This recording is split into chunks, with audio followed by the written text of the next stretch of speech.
Support for this podcast comes from Frito-Lay in the 2023 Snack Bracket Championship. The Frito-Lay Snack-It Challenge is underway, and fans are voting on their favorite snacks to crown champion. We're talking about prime-time matchups between the best 64 snacks in the land. Will Ruffles Ridges reign supreme?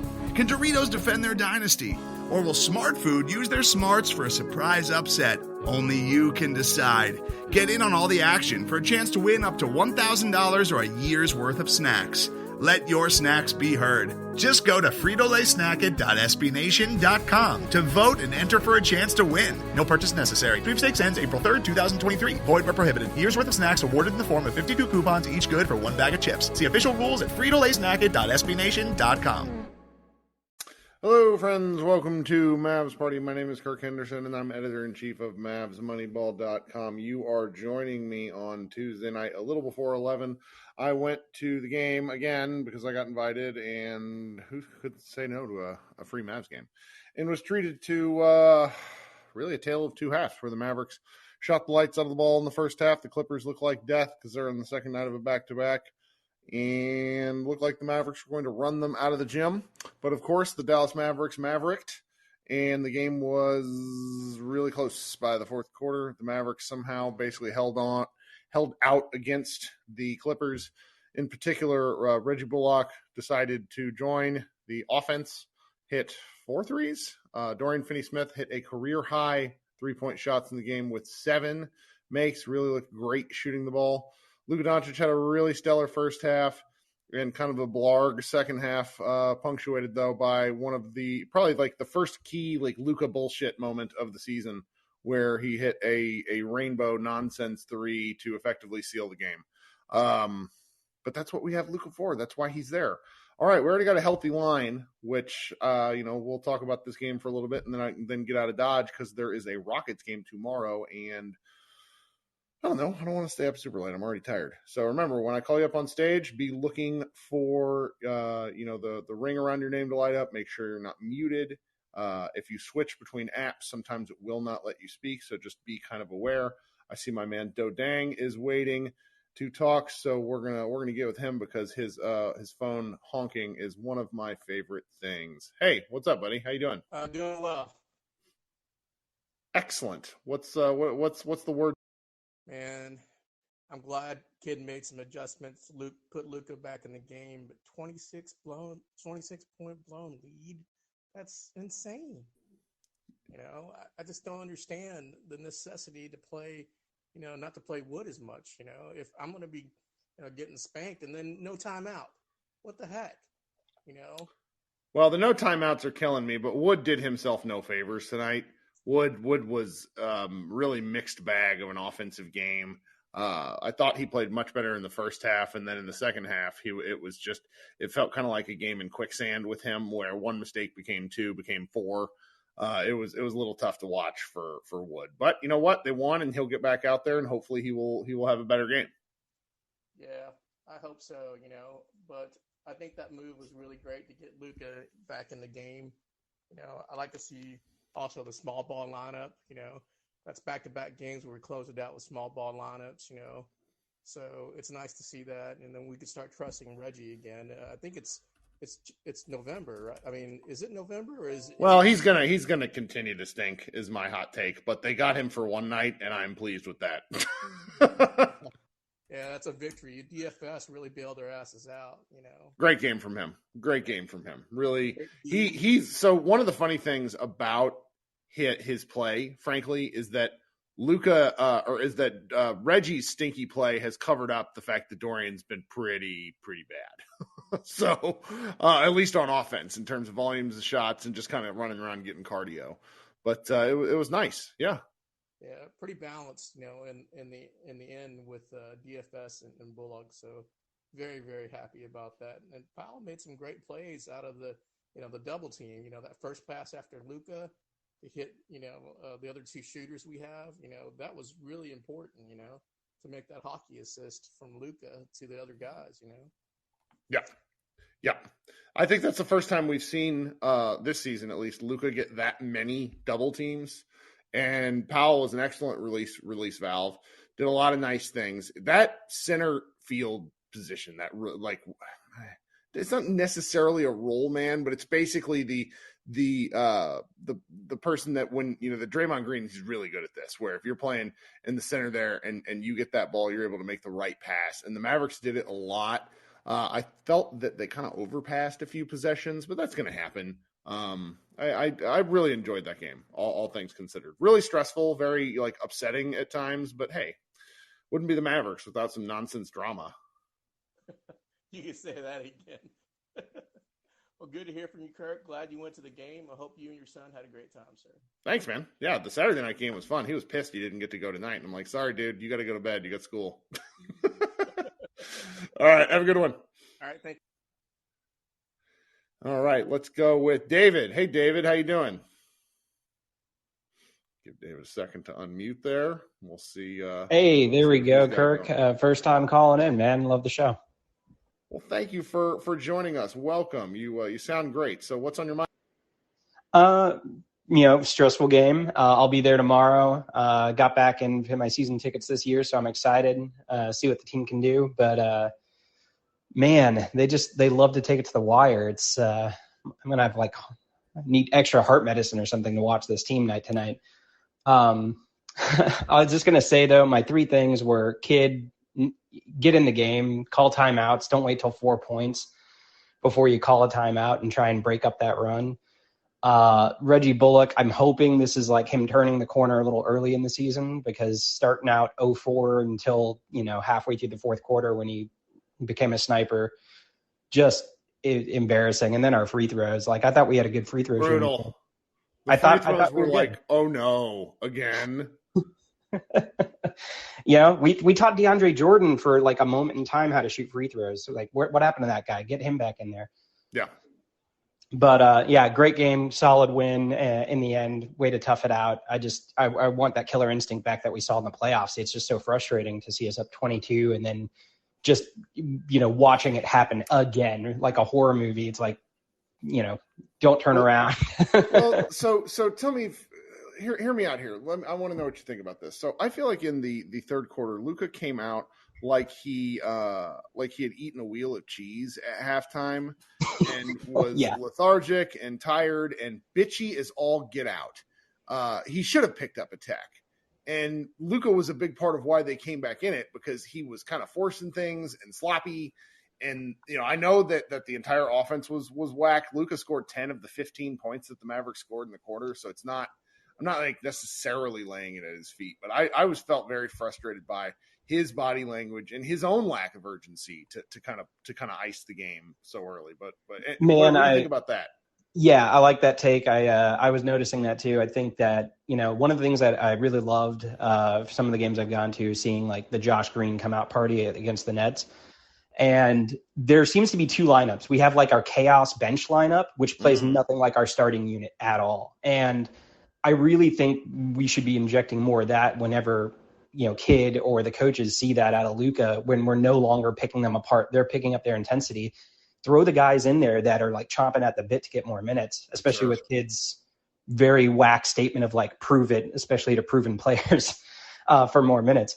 Yeah, go Cake. Great. Let Josh Green go in there and muddy things up a little bit. It won't look pretty, but let's see some more activity. Have him start instead of Bullock. If Bullock's shooting blanks. Well, it's interesting you say that. It's very interesting you say that. So if you've never checked out this podcast, I recommend you do so. It's called The Dunker Spot. Nekias Duncan and Steve Jones are probably 2 of the smartest basketball people that regularly talk basketball X's and O's on podcasts, not just narrative horse shit. Right. And they had a little bit of a segment, or they had a segment today that kind of referenced the fact that perhaps, Josh Green, for example, might be a little more effective if the Mavericks ran more actual basketball sets instead of sort of things that require him to read and react. And I think that's true. Green is an interesting, I'm glad you kind of brought up Green, because I did want to talk about him. You look at his box score, is pretty bad, but I was at the game. I thought his defensive activity was good. I thought he brings a different sort of energy, which is nice. And he shot, he only took, let me see here.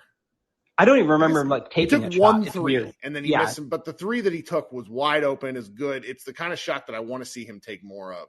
And I don't like the ISO heavy offense all the time. I get it with Luka. I get it less with Spencer, but Spencer's also cooking with fish grease. So it's really difficult to be like critical of specifics outside of like the broad notion. And I don't, things got into a funk in the third quarter and they just like put their head down and stayed in the funk. That was very frustrating to me. I would like for, I made the kind of criticism in games. I was like, does Jason Kidd just not have any plays out of timeouts anymore? Did Igor Kokoskov take all the plays with him? Because they suck out of timeouts. At least I feel like they suck. I don't really have any data to back that. And then they don't call timeouts even if, like how many times do we see it too? So it's like the part and parcel. I feel like Kidd's just checking his phone or whatever he's doing over there. There's something about his hands in his pockets that like infuriates me. Where it's just 100%. Like he's just a bystander at the park watching a game. I don't know. I could be being too critical. I've only ever been a teacher in like summer camps and stuff way back in the day, but like he would have driven me friggin' crazy in the classroom. You know what I mean? Like, sure. I don't know what he's doing. He's like totally checked out until like the last possible second. So yeah, I really, excited to see where this team goes, but it's just the night in, night out. I want to see that motion offense like you were describing. Throw Josh Green in there. Throw some of these guys that bring some more energy when that ISO is failing. In the first half, we were surgically picking them apart with these open threes. And then when they stepped on the gas, they came out on, ready to go. Okay, then throw some gum in their works, do something a little bit different. But at least Carlisle could do that back in the day. But, that's the one thing I miss is like, let's gum this game up if they're going to try and do traps every time on Luka and he's not ready for it. Well, my podcast co-host, Josh Bowe, made a flow chart in April when the Mavericks were kind of playing weird last year. And the flow chart goes like this. Did the Mavericks role players make the open shots Luka Doncic created for them? Option 1, yes. The Mavericks won and looked like a finals contender. Option 2, no. The Mavericks lost and looked like a lottery team. And it's still the same thing. And it's going to be something we sort of have to live with. Like Jason Kidd acknowledging after the game that only having 2 ball handlers is a problem. He said, I'm going to lose my mind. Tim McMahon then tweeted that he said he needs to give Frank Ntilikina and Facu Campazzo some run before searching.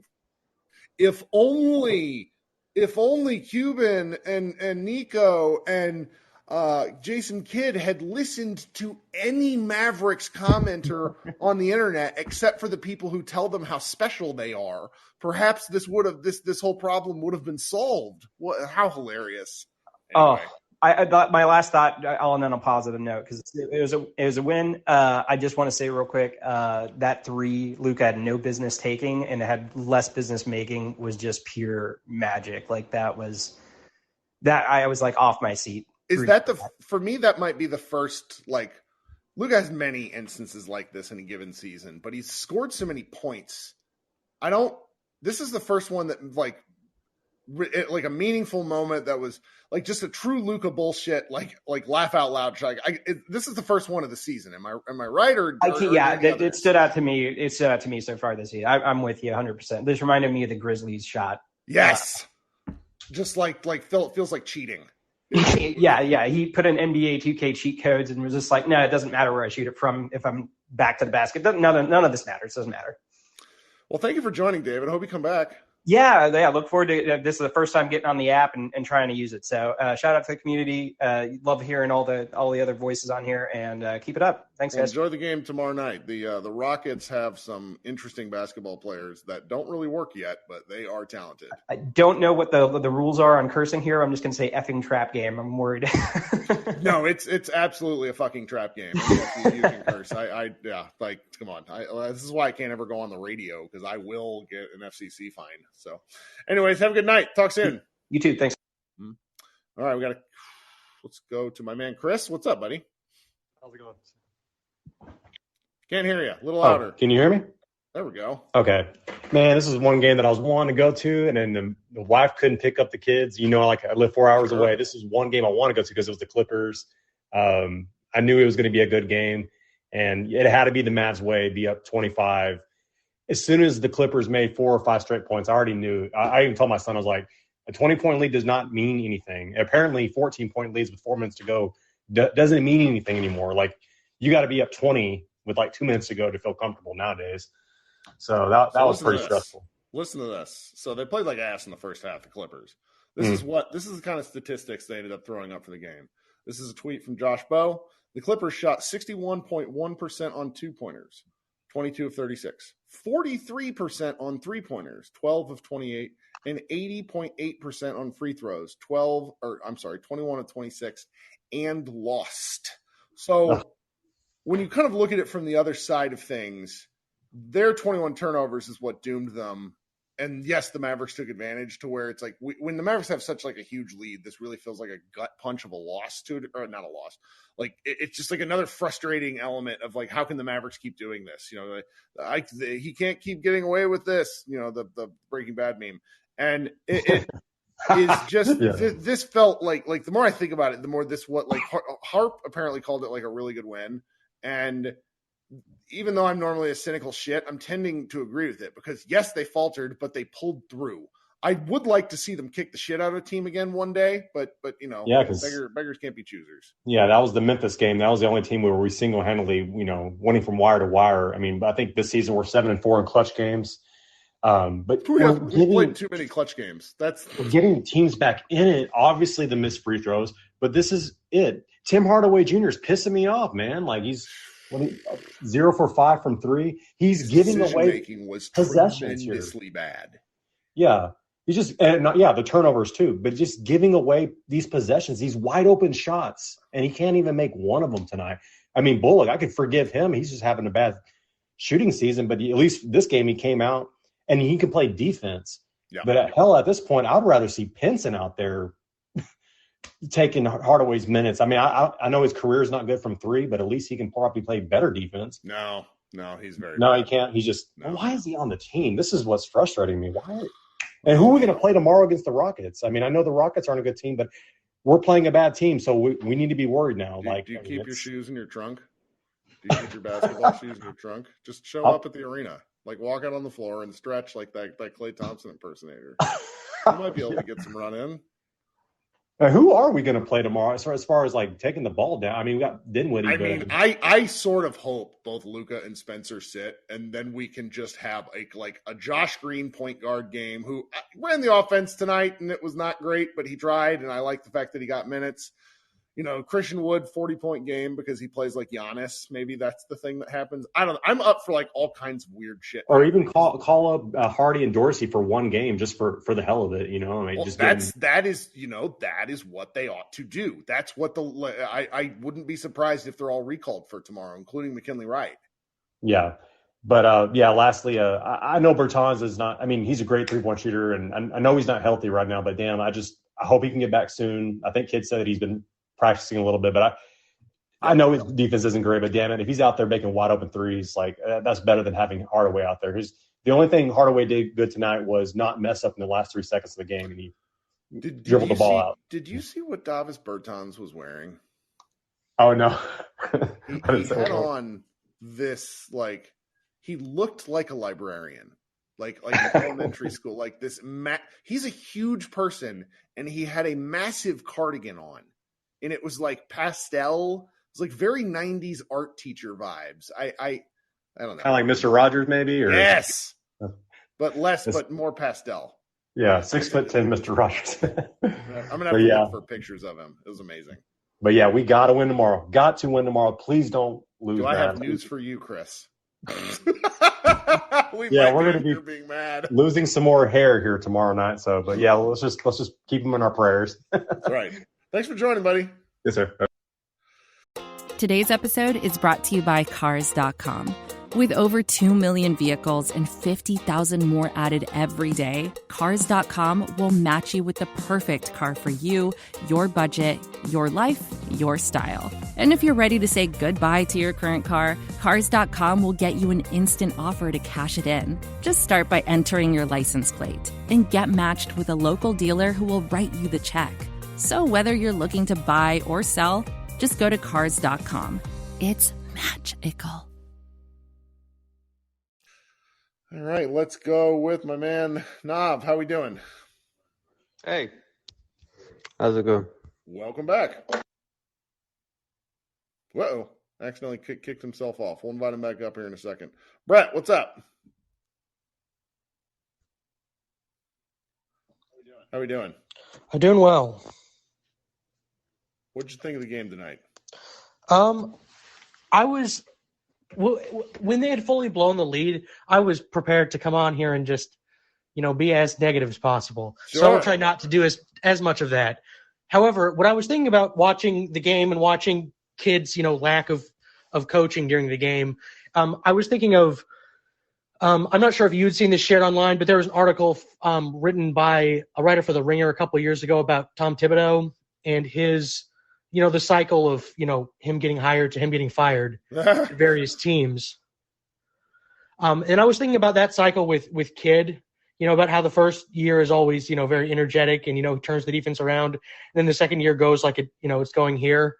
Well, to be fair, this is only the second time he's done this because he had 1 year with Brooklyn and then forced himself to Milwaukee and then basically had a bad second year in Milwaukee. Yeah, I mean, that is true, but I still I completely agree with you that it doesn't feel like he coach like it doesn't feel like it's bad coaching. It just feels like there is not coaching going on. Like there's no point during the game in which I feel like anything is happening other than like the players just doing things for themselves. Oh yeah. I mean, friend of the program, Tim Cato, had a story out today. Go read it. It's The Athletic. But he talked to some of the assistant coaches, talked about kind of what their roles are. And I thought about that when I saw them all standing out at one of the timeouts and nobody's talking to the players. And I'm just like, guys, can we do something? Because the Mavericks have given up it was a 19-point lead, I think, all in a quarter. And that's probably the fourth time that's happened this season. There's got to be just a little more proactive stuff going on. I desperately need Jason Kidd to get a technical on Luka's behalf just to see if it's possible. I mean, I've been on that train since last season that I feel like, the kid just does not stand up for Luka in those situations. And I completely get, that Luka should complain less to the refs. Yeah. However, the thing with the refs is that I hate talking about the refs. Like I would, right.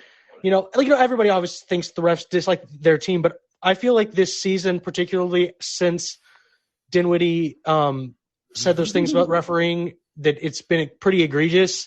And this is the kind of thing where I think, sometimes it's a thing where, you want the coach to, get a fine in the postgame press conference. This is a situation where Mark Cuban needs to send a letter to the NBA league office. Well, they probably do that sort of stuff after every game, but tonight, the lady ref was egregiously awful on basics. That overturned out of bounds call at the very end. It was very clearly off. What's his name? One of their many wings, but it's just.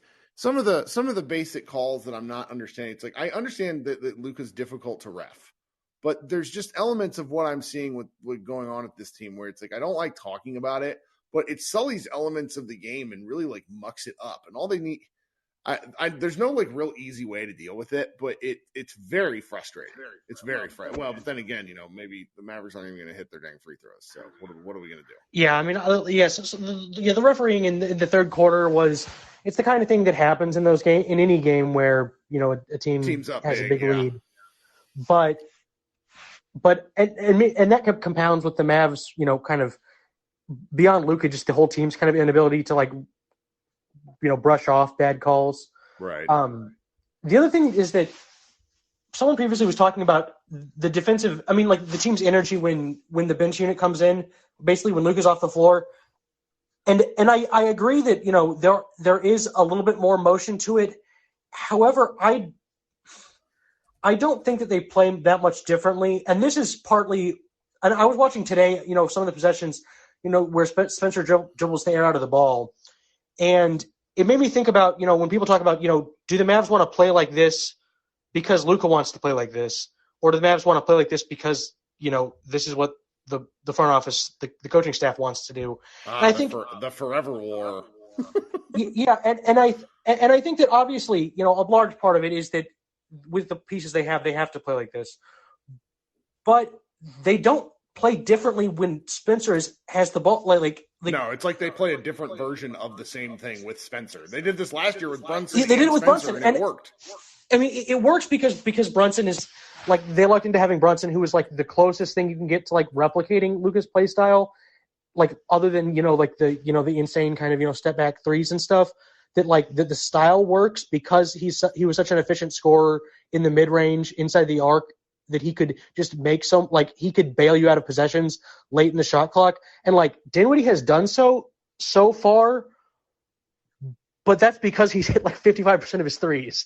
Like if he was hitting his career average from three, it would not look like this. Well, so I love that you brought this up because I've been doing some real asking around to smart people, national people, and to a few Nets people.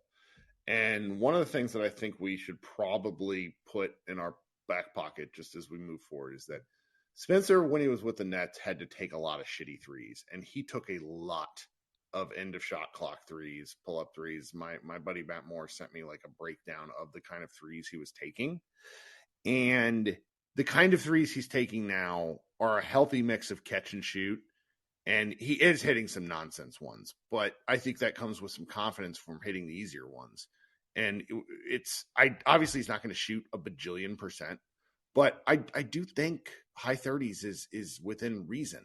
I don't know if he can hit high 30s at like 8 threes a game or whatever the hell he's doing, but what it's doing for him is opening up the driving lanes. He's been getting to the cup more too. I mean, he had some and ones tonight that we haven't seen in a long time.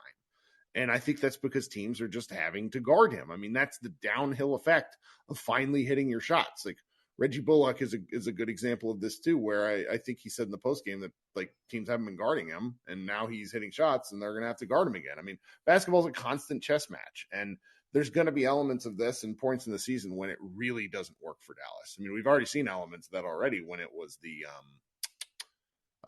Washington Wizards game and then the Magic game. So I don't know. I feel.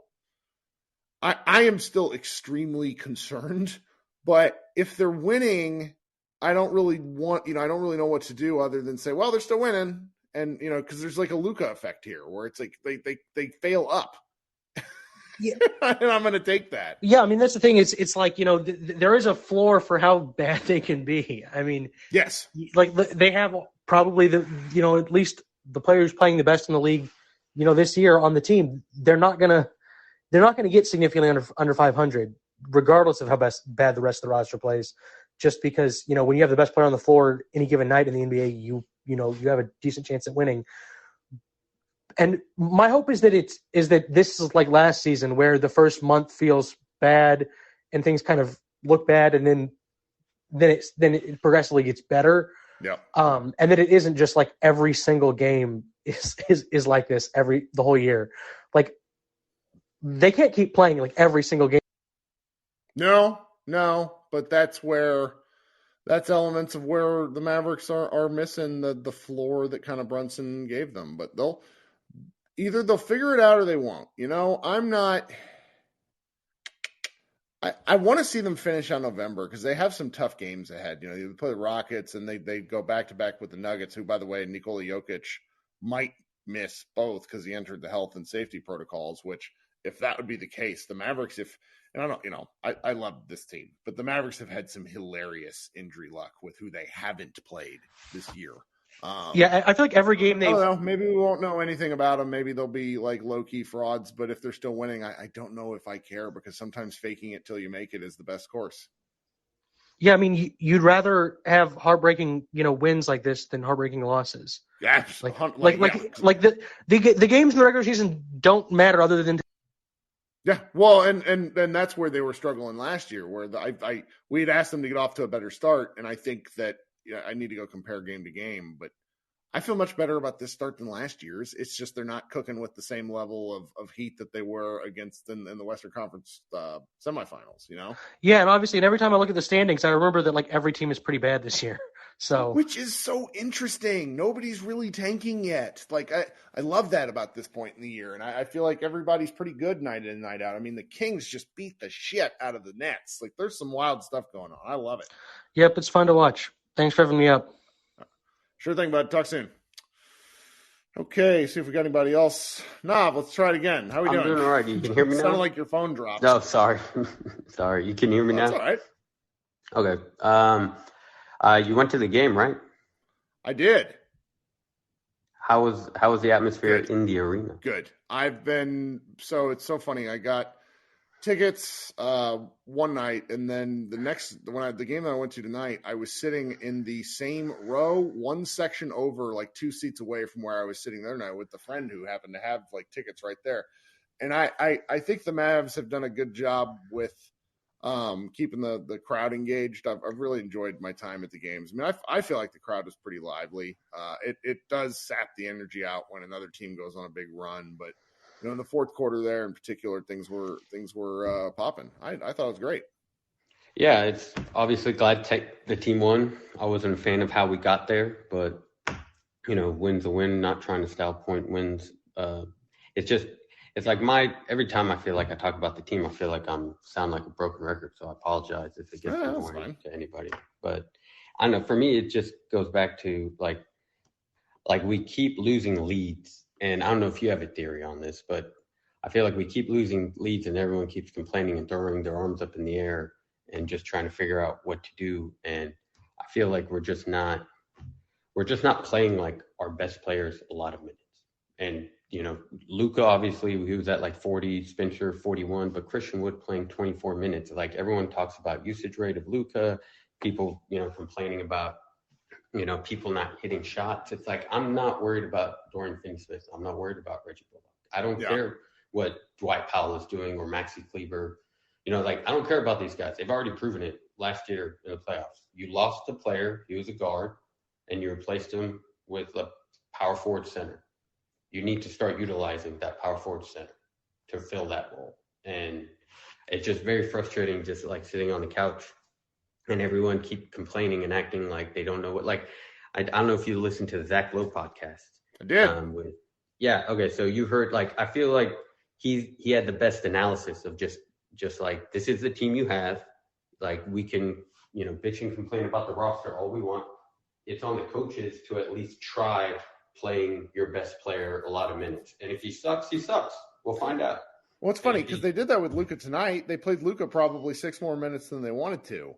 He started the fourth quarter. He played 14 straight minutes, longest stretch I've seen Luka play in some time. And with Wood was number one with how switchy the Clippers are. I don't know if they're a great matchup for him. He also was he made a lot of mistakes. He had 4 turnovers. He had some defensive miscues.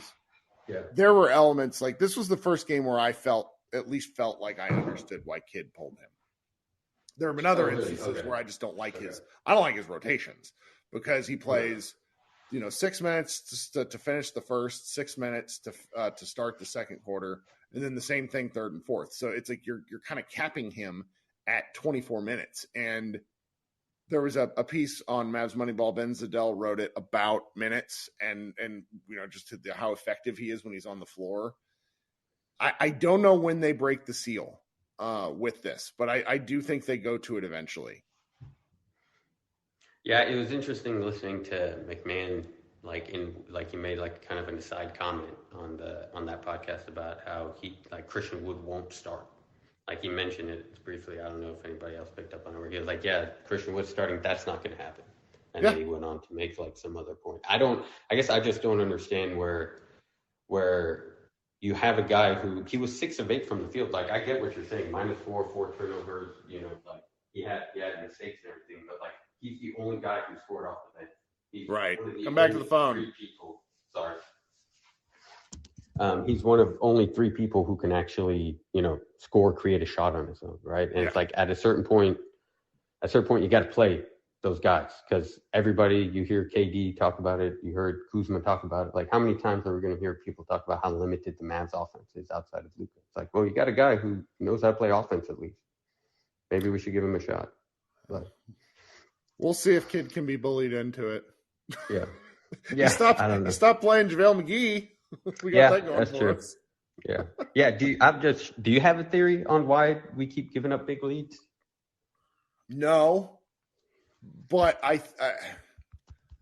I lay more of it on Luka than I do anyone else because his body language, he just doesn't want.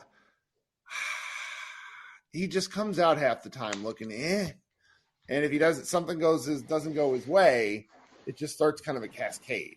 I don't know. There's a lot of different things. I would like to see, if Luka doesn't play tomorrow, we're going to see them play a completely different style of basketball. So maybe we'll get some different looks at stuff. Like I was talking with one of our Slovenian followers today about the fact that the Slovenian national team qualified for the World Cup yesterday because they beat Germany. And if you happen to catch any of their game, without Luka playing, they just play a completely different style of basketball. And it goes to, number one, you can't really duplicate that offense without Luka, but it just shows it's like there's lots of ways to play basketball and score the basketball. And the Mavericks are going to have to add some wrinkles eventually. Otherwise, I think they're just going to become, too predictable. That's just my thoughts, at least. No, I agree. And I guess I would put it on the coaching staff instead of on Luka, where it's like they need to emphasize to him, like, hey, man, like, yeah, you're Superman, but you don't need to put on the cape every night. Right. Like we got to play different ways. So, so this thing can last and we can have more balanced offense and everything. Like, I feel like we keep giving up leads. We keep doing the same thing over and over again. And at a certain point, right? What's that saying? Like, insanity is doing the same thing over and over again, expecting different results. Yeah. I don't know. But I did think the 5-man lineup with Dorian playing the 5 was pretty cool. I wonder how many more times they're going to go to that because it worked against Portland and it worked a hell of a lot last year too. Funny you should mention that. Logan Thompson, who is not here in the chat, he is most nights, wrote a piece that's up on Mavs Moneyball about why going small worked against the Blazers. And it's really good, really thorough. And it's the sort of thing I think you have to break out in small batches because otherwise there are times when size can just crush you. But it works. Like small ball against certain teams works. So. Yeah, it was good. They brought Powell in to counter Zubac and it ended up working and everything. But I just thought that was an interesting wrinkle. But I appreciate you bringing me back on. It's good always to talk about this stuff. Good. Talk soon. Thanks. All right. A couple more people, and then we'll get out of Dodge. Brian, welcome to the show. How are you? Give you a second to hit the unmute button if you pull yourself out of the chat. Hey, what's up, Kirk? Welcome. Hey, man, first time on here. Thanks. Sure. Man, I don't want to talk more about Wood, but I'll just say this. When I see him making a play, like finishing off an assist down low from Luka or throwing an alley-oop down or hitting a three, you look at Luka's face, and it's like he's having fun in a way that he hasn't had fun with another big out there. It's like you can tell he wants to unlock more of that in the game, but you don't know if he's not allowed to or if, like, he's the one who is told by Kid, no, you only allowed a certain amount of fun with Wood every game. But there's just something weird there because you can see that Luka and Wood want to make more of it, but it's like they're being told not to, that they only have a certain amount of fun per game they're allowed to have. So I don't know. It reminds me of stuff Carlisle used to do, where Carlisle would find something that worked for the Mavericks and then never fucking do it. Where it's like, we can't give everybody tape. We cannot give anyone tape. And it's like, well, what we need to do is we need to win basketball games. So how about we win the basketball games? That's interesting. That's a good way to look at it. I think there's an element of that with Kid too. I really do. I think I'm talking totally out of my ass here. I know nothing, but I just get the vibe that Kid wants to do things his way, and Wood kind of goes against how he wants them to play basketball because he's not a great defender. I don't think he necessarily wanted him on the team. I think he sort of had to take him because the deal was too good. And it seems like, we just got to establish trust. And it's, well, you signed JaVale McGee, and that dude, I've watched him for 14 years, and he has never been good. So can we give the guy who has real talent? Well, yeah, that's the point. Like, McGee isn't coming through, and Kid has no problem yanking him out, not even playing him. Yeah. But then Wood is showing incredible potential, and he's like, whoa, let's tap the brakes. I mean, if Nick Batum, when he hit his first 3 threes, can you imagine if Lou had said, hey, you know what? I think you probably hit your max for the night. Let's just cool you off now and get the ball to the other side of the floor. Wood goes 6 for 7 in the first half, and he gets off one more shot in the second half. That's it. Yeah. That's criminal. Yeah. His second half was sloppy, though. It was. He blew some of his own chances. Yeah.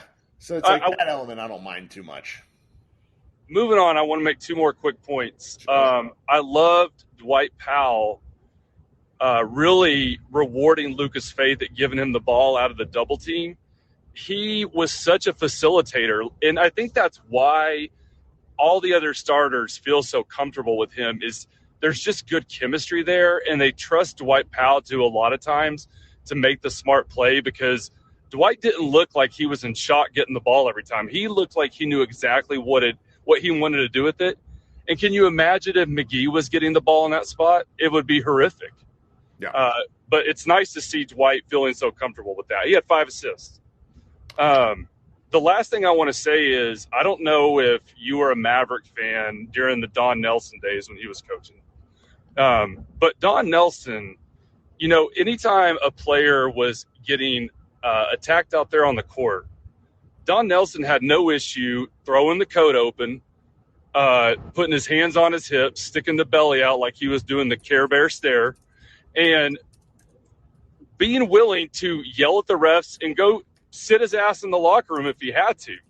And Jason Kidd, like when they pan over and show his face anytime Doncic is complaining or he's gotten fouled a few possessions in a row, Kidd has this look on his face like he's like timid, like he's afraid to say something to the refs. Which is insane. It's Jason fucking Kidd.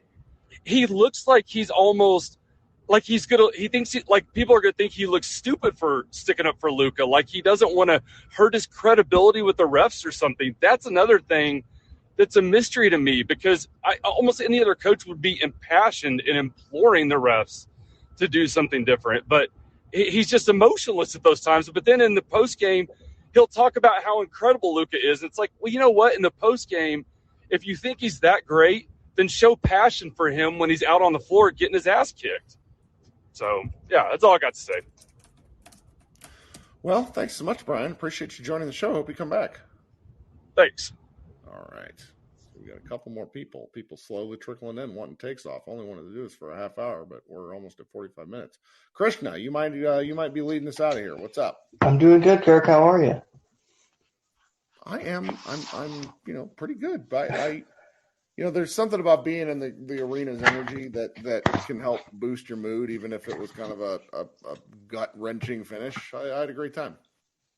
Yeah, I mean, thank goodness at least it was a win. But, yeah, whenever it is a win, obviously it's good energy. And if you're a neutral, Mavericks games must be the most insane thing to watch.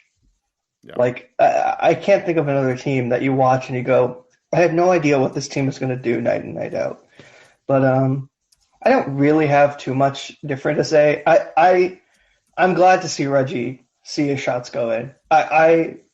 We'd been talking about it and we were all expecting it, but I was so glad. Like what he had 13 in the fourth, which was all of his points for the entire game. Like I was really glad for him. Like he had been getting kind of really, really beat up everywhere, and rightfully so. Like he was missing some bad shots, but it was the trend for his entire career. Like he just does not shoot good at all, and it'd been really tough. And for him to come up big in the fourth, I thought was great. Misses in this game. He still did, but he came up in the big moments, which more people are going to remember than not. And also Dorian, what was like 6 of 8? Dorian was from 3. He was a billion from a billion. He had career high 7 makes. I don't know how many he took. I think he might have taken like 15. Yeah, he was also really. Yeah, he was great. And the Christian Wood minute stuff. Like I'm also frustrated, but I was in the second half. You could see he felt a little choked off. Like he made some pretty bad mistakes, but I wish he would have gone in sooner. And I did like the small ball lineup. I thought it's worked a lot better, especially when you have like a guy like Zubac who yes, Zubac is going to kill you in the rebounding battle, but in terms of playing 5 out is very useful.